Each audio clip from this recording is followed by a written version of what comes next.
बिस्मिल्लाहिर्रहमानिर्रहीम अस्सलाम वालेकुम वरहमतुल्लाहि वबरकातुहू and welcome back to my channel. Welcome back to the new video. अच्छा, आज मैं आप लोगों को बताऊंगी कि औरतों के लिए नमाज तहज्जुद पढ़ने का सही तरीका क्या है।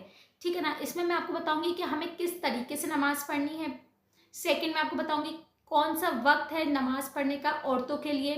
तीसरा मैं बताऊंगी क्या नियत करनी है, हमें कितनी रकातें हमें पढ़नी है। ठीक है ना, ये 4-5 बातें मैं बताऊंगी और साथ में मैं एक बहुत बेहतरीन दुआ करने वाली हूँ हम सब के लिए। कहते हैं कि जब 40 लोग एक साथ आमीन कहते हैं तो वो दुआ ज़रूर अर्श पे जाती है। ठीक है ना, तो वीडियो को ज़रूर एंड तक दीजिएगा, देखिएगा और मेरे चैनल को जिसने अब तक सब्सक्राइब नहीं किया वो प्लीज़ सब्सक्राइब कर लीजिएगा।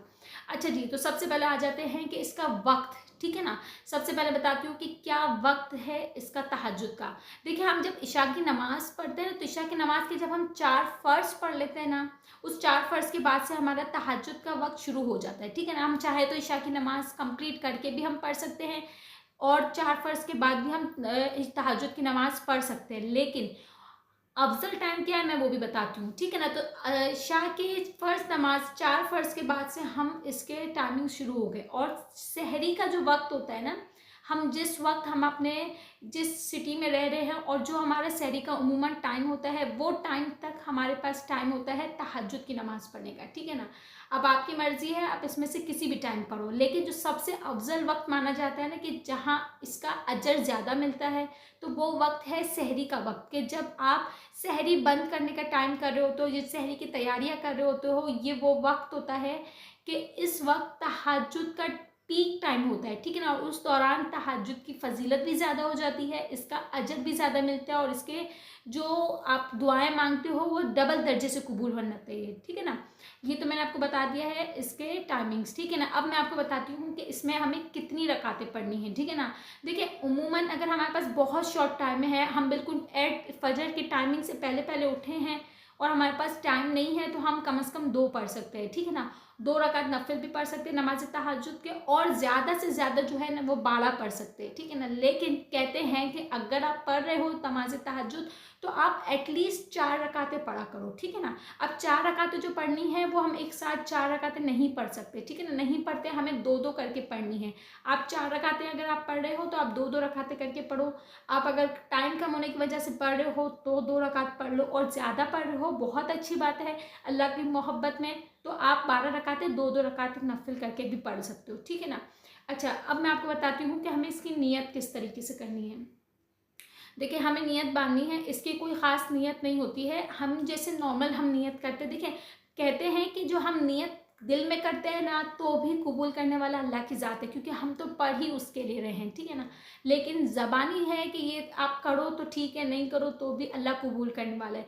तो हम ज़बान से जो नियत करते हैं ना वो ये करेंगे कि मैं नियत करता हूँ या मैं नियत करती हूँ। ख़ास औरतों के लिए मैं बात कर रही हूँ, मैं नियत करती हूँ 2 रकात नफिल नमाज तहज्जुद की वास्ते अल्लाह के, मुँह मेरा काबतुल्लाह शरीफ की तरफ, अल्लाहु अकबर। ठीक है ना, हमें इस तरीके से इसकी नियत करनी है। अब मैं आपको बताती हूँ कि हमें इसको पढ़ना किस तरीके से। कुछ लोग इसको कुछ गलत तरीके से पढ़ते हैं, मैं आपको वो भी बताती हूँ, आप पहले सुने। देखिए, हमने जब इसको नियत कर ली ना, हमने 2 रकात नफिल पढ़नी है, नियत करी, नियत करने के बाद हमें सबसे पहले इसके सना पढ़नी है। ठीक है ना, नियत के बाद हमें सना सुब्हानक अल्लाहुम्मा व बिहम्दिका व तबारक अस्मुका व तआला जद्दुका व ला इलाहा गैरुक। ठीक है, ये पढ़ना है। फिर आउज़ु बिल्लाहि मिनश शैतानिर रजीम पढ़ना है, बिस्मिल्लाह पढ़ना है, इसके बाद सूरह फातिहा पढ़ना है। ठीक है ना, अब सूरह फातिहा के बाद जो मेन सवाल आता है वो ये आता है कि हमें इसके बाद सूरह कौन सी पढ़नी है।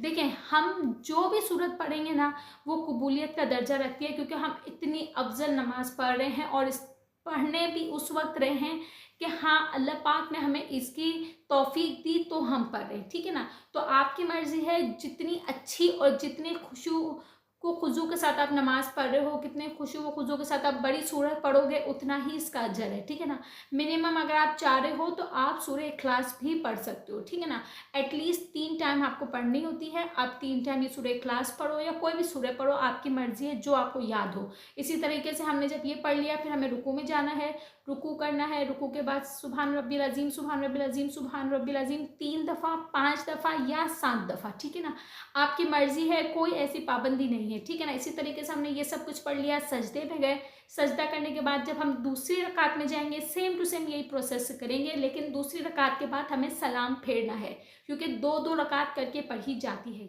आपको नमाज का पूरा तरीका बता दिया। अब मैं एक दुआ कर रही हूँ, आप लोग सब आमीन कहिएगा। देखिए जब हम तहज्जुद की नमाज़ के लिए खड़े होते हैं ना, क्योंकि तहज्जुद एक ऐसा वक्त है जब हम अपना इतना नरम बिस्तर, गहरी नींद, सर्दी के दिनों में उठते हैं और अल्लाह से अपने लिए अपनी हाजात मांगते हैं, अल्लाह को राज़ी करते हैं, तो अल्लाह मुस्कुराता है। देखिए हम जब दूसरी नमाज़ें पढ़ते हैं ना, तो अल्लाह खुश होता है कि हाँ मेरा बंदा उठा, उसने अपनी नमाज़ पढ़ी जो उसके ऊपर फ़र्ज़ है। लेकिन हम बगैर फ़र्ज़ की जो नमाज़ उठते हैं और पढ़ते हैं तो हमारा रब मुस्कुराता है, ठीक है ना। तो मैं अल्लाह पाक से ये दुआ कर रही हूँ कि अल्लाह पाक हम सबको तहज्जुद की तौफीक दे। हम जो दूसरी नमाज़ें पढ़ते हैं साथ साथ हमें तहज्जुद की तौफीक दे। अल्लाह पाक हमें तहज्जुद के साथ अल्लाह पाक आपकी मोहब्बत हमारे दिलों में डाल दे, क्योंकि अल्लाह कहते हैं कि जब हमें अल्लाह से मोहब्बत होगी ना, तो हमें अल्लाह के दीन से भी मोहब्बत होगी। जब अल्लाह के दीन से मोहब्बत होगी ना, तो हमें नमाज का भी दिल चाहेगा, हमें कुरान पाक का भी दिल चाहेगा, हमें दूसरी इबादतों का दिल चाहेगा, हमें अस्तगफिरुल्लाह, हौला पढ़ने का दिल चाहेगा, कलमा तैयबा पढ़ने का दिल चाहेगा।